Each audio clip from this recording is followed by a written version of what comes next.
Focus on Headline.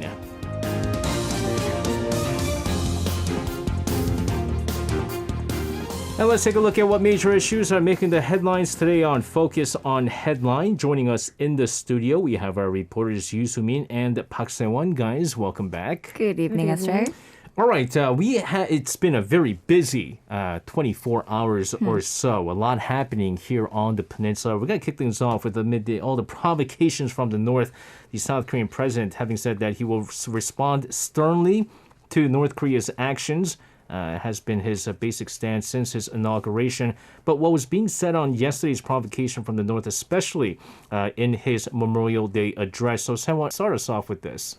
Yes, President Yoon Suk Yeol has pledged to deter North Korea's nuclear and missile threats and establish more fundamental and practical security capabilities in today's Memorial Day address. Yoon said his administration will sternly respond to any North Korean provocation and ensure airtight efforts to safeguard people's lives and property. The president said in the speech that North Korea's missiles and nuclear weapons programs have reached a level where they pose a threat to regional and world peace. His remarks came a day after North Korea launched a barrage of short-range ballistic missiles in probably its largest single test. About 5,000 people, including leaders of the ruling and opposition party, bereaved families, government officials, and citizens attended today's ceremony marking the 67th Memorial Day held at Seoul National Cemetery. He said that it is the state's responsibility to look after the bereaved families and promise fair and reasonable standards on compensation, mentioning building a proud country where freedom, democracy, and human rights flourish is the way to honor the sacrifice of fallen heroes. Yoon paid tribute and extended condolences to all those who sacrificed their lives for the country, saying the liberty and peace enjoyed today was defended through the bravery of patriots and martyrs. Again, it's been a very busy weekend for many out there because of the extended holiday. Maybe you guys were out and about, but here on the Korean Peninsula, when it comes to militarily, it's been a pretty rough one. North Korea over the weekend firing not one, not two, not three, but 8 ballistic missiles towards the EC, continuing its wave of provocations this year. Sumin, tell us what we know so far in regards to this. Sure. So just a day after South Korea and the United States wrapped up their joint military drills, even mobilizing a nuclear-powered aircraft carrier, North Korea fired 8 short-range ballistic missiles toward the East Sea yesterday. Now, this launch was North Korea's 18th military provocation, and also the third since President Yoon Suk Yeol took office on May 10th. Well, according to the Joint Chief of Staff, the launches were detected between 9:08 a.m. and 9:43 a.m. from at least 4 different locations.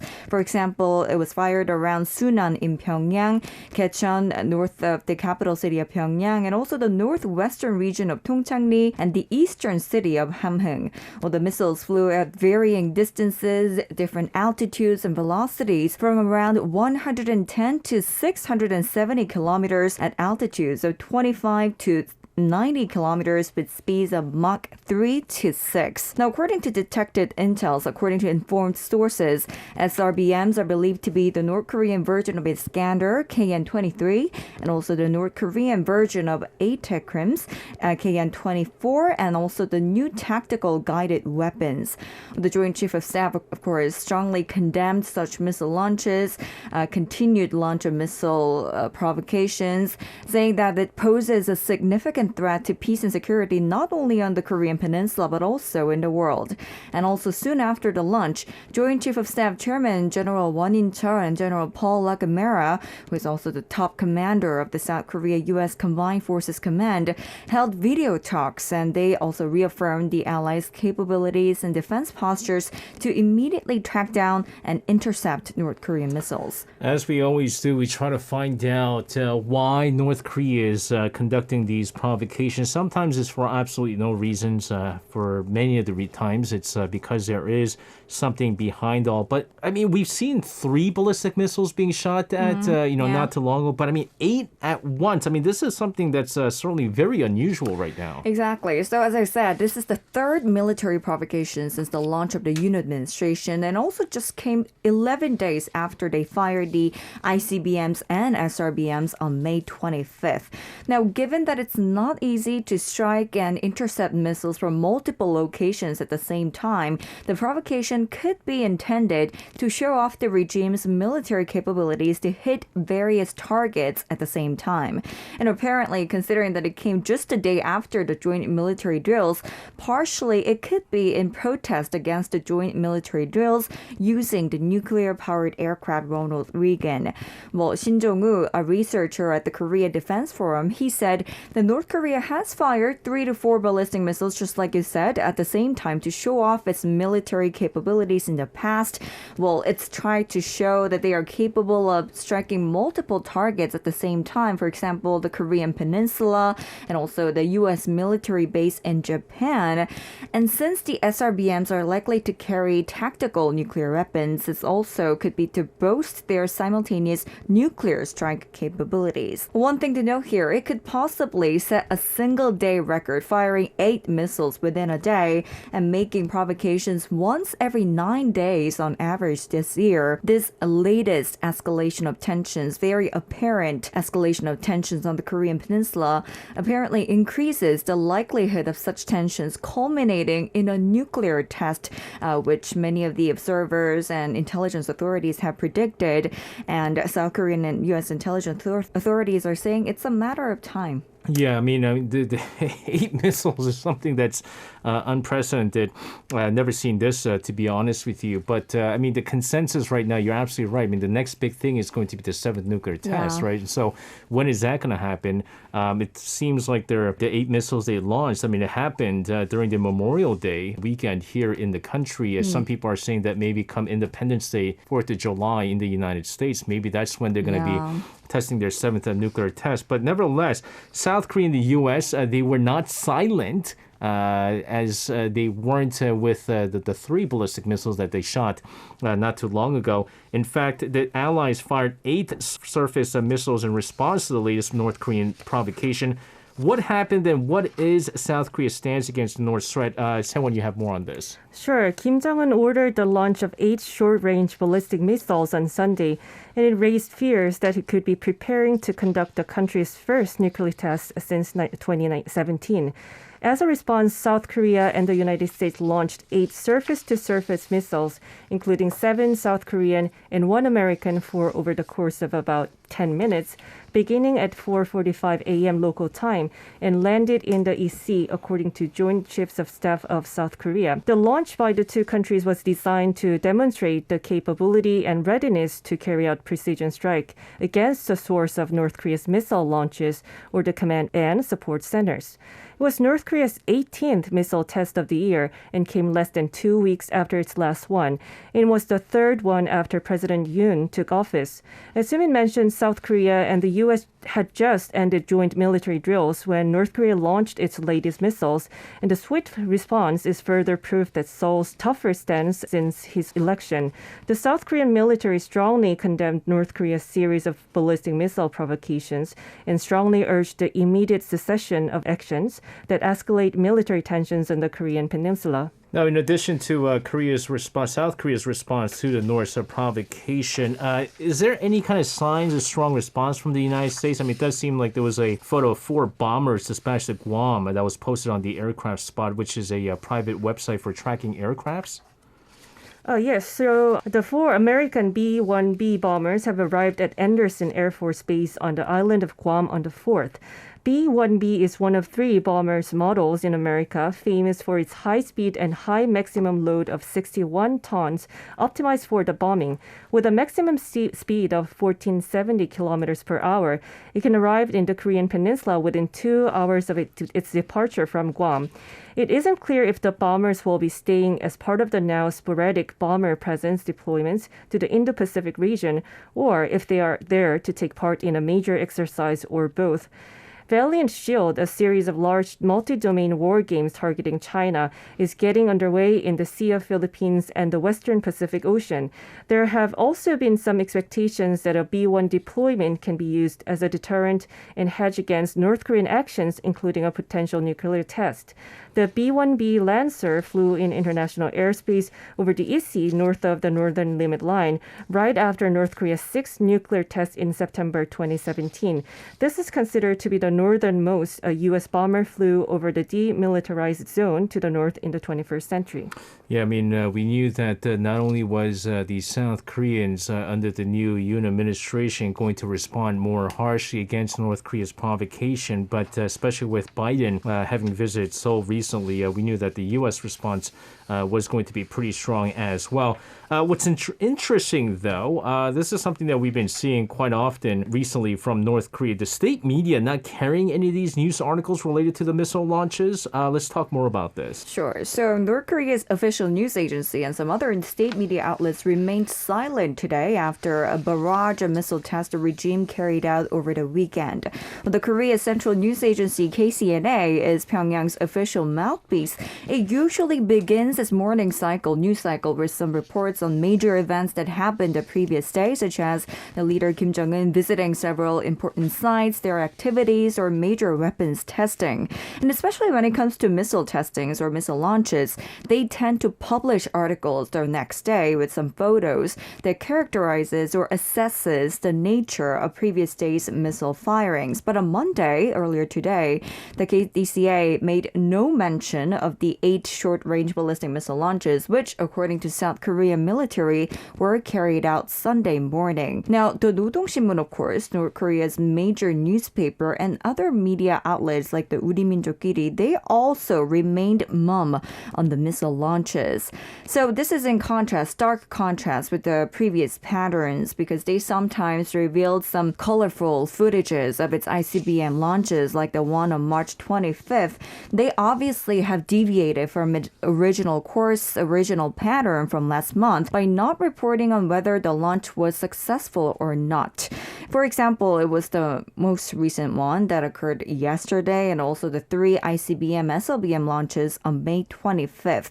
Now, experts are saying that North Korea's continued silence, it's intended to show that the launches are solely based on its own defense plan, regardless of its internal circumstances, obviously the pandemic COVID-19 situations, and even some external circumstances or evaluations, or whatever the reason, they obviously are ramping up its defense capabilities, and really, the nuclear test could be imminent. Yeah, I mean, what's interesting is actually prior to all this, this year's wave of provocations, what it used to be is if there were mum in their state media, like KCNA or 노동신문, they would usually write something on 우리 민족끼리, which is kind of their propaganda website, which is not directly linked to the state media. So that's kind of their way of saying, like, if they write something on 우리 민족끼리, like, it's not official, but they want to say something, but it's not official. But next level is putting up on their official official outlet, like 노동신문 or KCNA. Some people are saying that the reason why North Korea might be doing this is because they didn't want to irk China.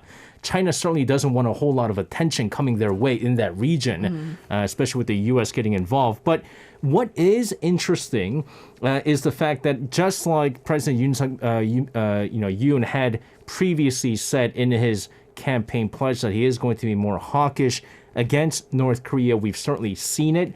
What's your stance on how the Yoon administration has been kind of responding to North Korea's provocation recently? Seon, let's start off with you.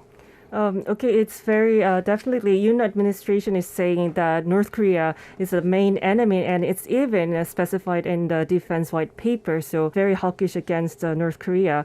But I think it depends on how U.S. responds to the situation too. I think U.S. is looking at the situation that the South Korea's hawkish response is ratcheting up the tensions in the area, driving arms race in the region, because I think U.S. has more of a lukewarm stance on the issues, because they want to resolve the issue through dialogue when you see the responses from more sanctions and some news before.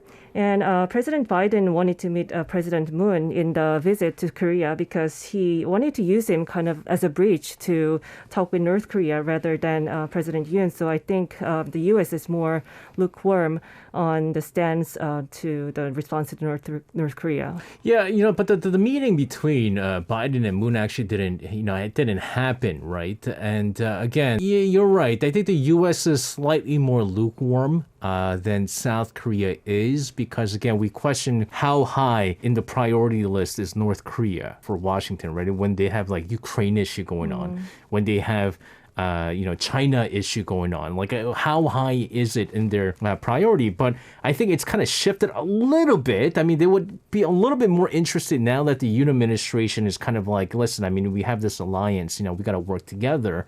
So lukewarm, I'm not sure about lukewarm per se, but you're right. I mean, it's not very high up there, right? Sumin, what about yourself? What's your stance on the Yoon administration stance in the way that they've been dealing with North Korea so far? I mean, North Korea has been firing missiles at a pace of once every 9 days this year, a serious escalation of tension. So I do understand why the South Korean president, the U.S. president, Japanese prime minister using stronger, harsher rhetorics and strong wordings against North Korea. I do understand that.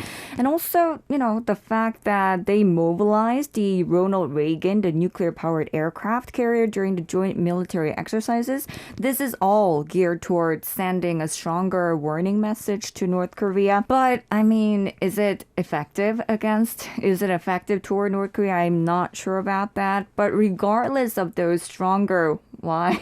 Okay, no, keep going. Yeah, well, considering that they are still firing, 8 short-range ballistic missiles from North Korea, I don't think it has been effective so far. And also, regardless of the strong wordings or actions by the South Korean government and also the United States, North Korea continues to defy calls from the international community, and instead they've been intensifying its military provocations. So I do think all of this points to impending nuclear test, but also it leaves me to question, what about after the nuclear test?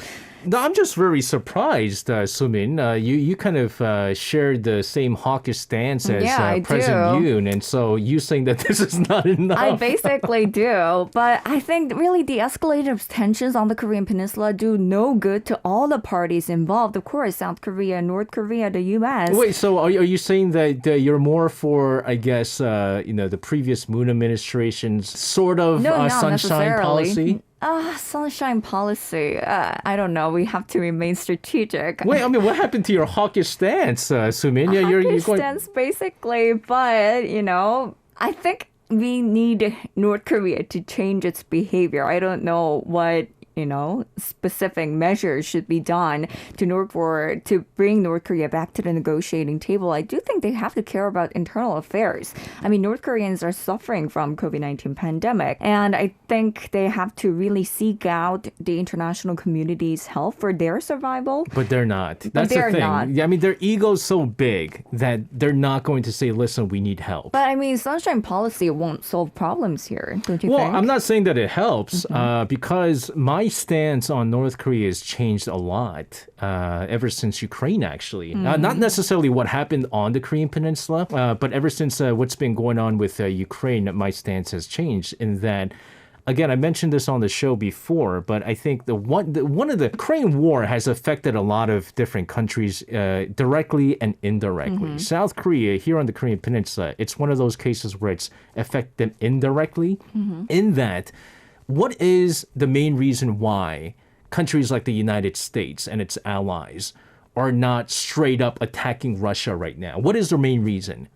It's because they have over 1,000 nuclear weapons, right? So, Russia uses no one needs 1,000 nuclear warheads.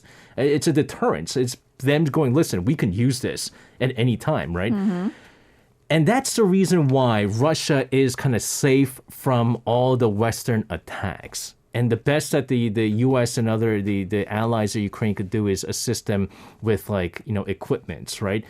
North Korea seeing this, what Russia is doing with their nuclear weapons, right? Using it as a deterrence. This is all the more reason why North Korea, I think, will never let go of their nuclear weapons. They can say that what's the end game here, The end game is that it's just basically unless I don't even think, even if because one of the things that I had called for was that the United States remove sanctions on North Korea. Oh. Okay. Well, because the reason for that is because North Korea, the reason why they're not returning to the dialogue, the reason why the Hanoi summit fell off, it didn't work is because the U.S. just disagreed to remove any of the sanctions first. It was denuclearization first and then sanctions off, right? Whereas North Korea said, listen, we need some of these sanctions off first, and then we'll slowly denuclearize. The U.S. said no, right? And so if you start easing the sanctions, it's going to help out economically with North Korea. I mean, it is suffering. I always say with the sanctions, it doesn't really affect Kim Jong-un and his officers, right? Yeah, so they will continue to develop their nuclear armaments. Right, but the thing is, if they find out, even if their sanctions have been removed and they're still developing their ballistic missile and nuclear capabilities, then snap back right away. Put the sanctions back in place.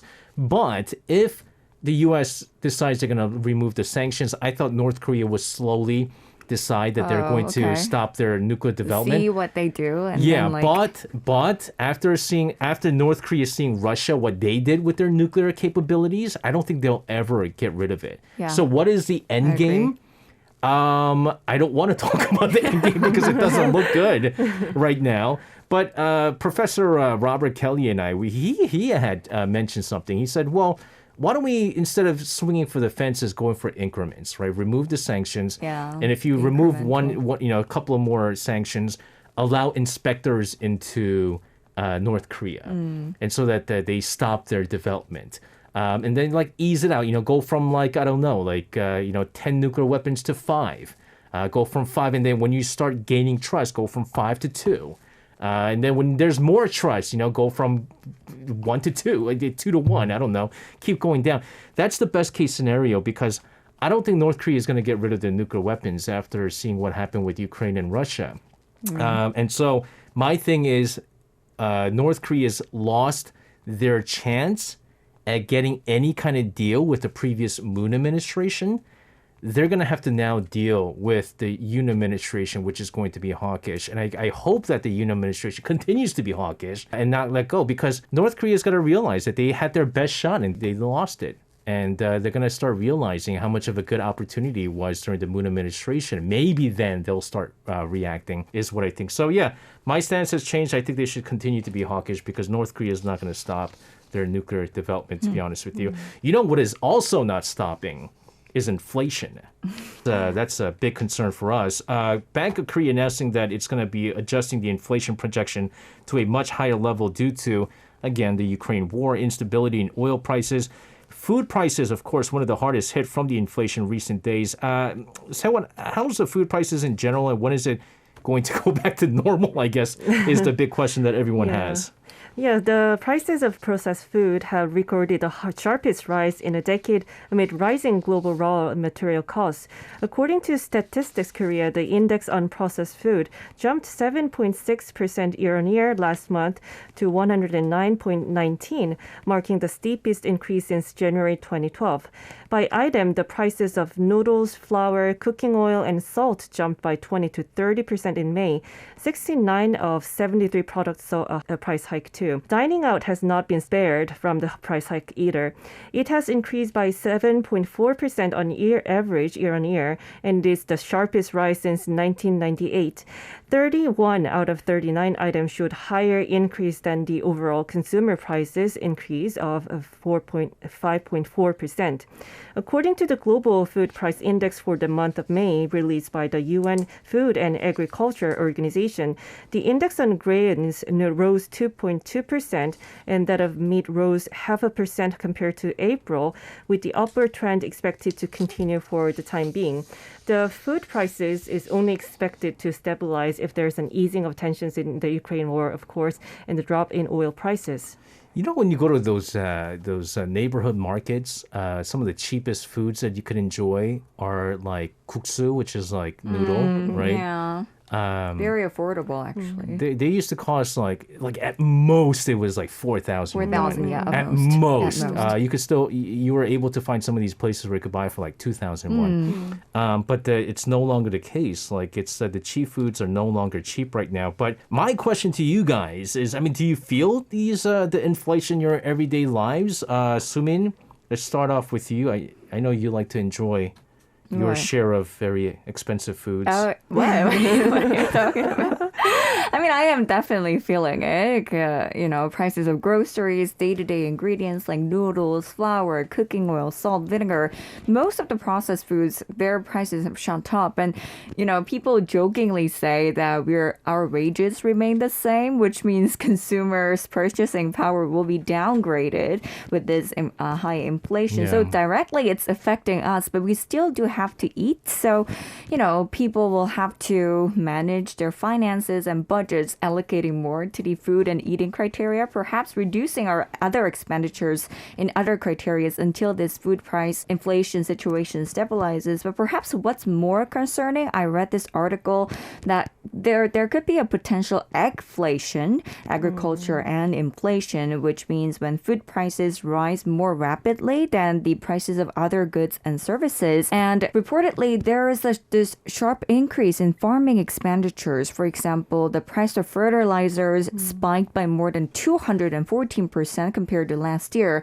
Again, with the protracted crisis in Ukraine, there was a rise in labor costs and also the oil prices rose. And one cabbage is now being traded at 3,949 won, Korean won, which is nearly 50% higher than usual. And because of the recent drought, it's kind of inevitable that the agricultural prices will rise down the line. So I think this, again, will directly affect our life, perhaps in the coming months. You know what's a barometer for inflation in my household is how often my mother-in-law sends us over kimchi. Oh. We haven't had kimchi all this year. No. So inflation very telling barometer. Yeah, inflation's pretty bad then. That's our barometer. Someone as a mother and a wife, I'm not sure if you're in charge of all the groceries and stuff like that, but I mean, you certainly feel the inflation, right? I don't cook much, so I can't tell by the groceries prices, but I like to eat out, and I feel that it's up, the dining out price is up when I see less vegetables when I go out to eat. Like vegetables like kimchi, like you see less number, or now like it's hard to get a one dish just under 10,000 everywhere you go. So I went to eat jokbal, like the pig feet, and then like 8,000 won. It was like 3 or 4 pieces of meat. And I was you were able to find 8,001 worth of jokbal? Oh, you got the mini jokbal. Yeah, it was a lunch set, and then it was not a lot, so I was so disappointed. And then I just realized that, now I cannot get any like decent dish under like 10,000, especially in like working business districts. Yeah, the other day, my wife said she wanted something takeout, right? Some kind of it was a restaurant where they served like soup, right? Like 설렁탕, right? Which is like beef broth. And so I did take out, and the what is it? The manager goes, we put in some 깍두기, radish kimchi as a service. I was as a service. Oh. Wait, this comes in for free. He was like, yeah, but these aren't free anymore because of how expensive everything is. And so we're living in an era where kimchi is service. It's bonus. We should be thankful for something that we used to get for free. That's true. But yeah, I mean, I went on a brief weekend getaway very close by Hokkang's, right? And then, we did a lot of eating out, and it was just ridiculous how it's so expensive everything was. And like vegetables that used to be free, because we had some like samgyeopsal, those, what is it, the lettuce that they give you, all this 상추 and stuff like that. You had to pay extra for those. And so, I don't eat them anyway, so it doesn't matter. But we did get some pleasant news from the movie industry, certainly with a lot of the easing with COVID-19 restrictions. I'm sure a lot of people have been heading to the movie theaters. This is one movie that I've really been looking forward to watch. I can't, because as a kid, the Korean action comedy The Roundup, which is a sequel to The Outlaw, 범죄도시 1, and then this is 2, right? They accumulated more than 9 million viewers, setting a box office record in the pandemic era. I guess it's safe to say that maybe the box office is seeing a gradual recovery here? Yeah, indeed. I was actually a part of the crowd yesterday. Oh, nice. Yeah, the Roundup stars eternal star Ma Dong-seok, who's also known as Don Lee. This movie topped 9 million accumulated viewers today, according to the latest data from the Korean Film Council. Now, today is the 20th day of its screen after its release on May 18th. Now, it's as Shay has mentioned, the sequel to the 2017 hit movie The Outlaws, and had surpassed more than 9 million in attendance, adding more than 130,000 viewers earlier today. Well, the action comedy film is breaking multiple pandemic-era box office records. It has become the first film to reach the 9 million attendance mark in the nation ever since the outbreak of the COVID-19 in early 2020. It also became the most watched film this year, topping 6.5 million in cumulative attendance on May 29th. So the only thing that's left here is whether the film will surpass the 10 million attendance mark, and if it does, it will become the first movie to achieve this feat in 3 years after Bong Joon-ho's Academy-winning Parasite in 2019. Well, since its release, this film, The Roundup, has retained its #1 box office status, except on a single day on June 1st, when Jurassic World Dominion hit the big screen.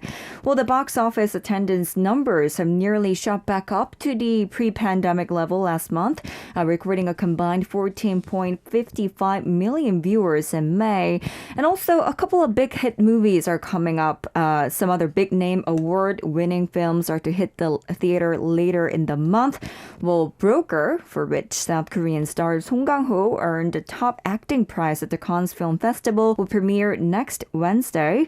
And Decision to Leave, whose South Korean director Park Chan-wook claimed the Best Director award at Cannes, that will be unveiled on June 29th. And also, Tom Cruise will visit South Korea this month with the sequel to Top Gun. Tom Cruise, man, what era are we? Top Gun is back. I can't believe back. this. I mean, this is a movie that used to be like a big hit even before I was like old enough to watch this. But wait, I just need to ask you, Sumi, was the movie good? It was so good. I loved it. Did you watch the first one? 범죄도시 1? Oh, no, not yet. Oh my goodness. It doesn't I matter, should- actually, don't you Oh, think? okay. I wouldn't know. I didn't watch number 2, so I Oh, you don't didn't know. watch number 2? I can't go to the movie theaters when you have a 4-year-old who runs around on everything, and he probably wants to watch Jurassic World Dominion or whatever that dinosaur movie. But we really want to watch it once it's on VOD.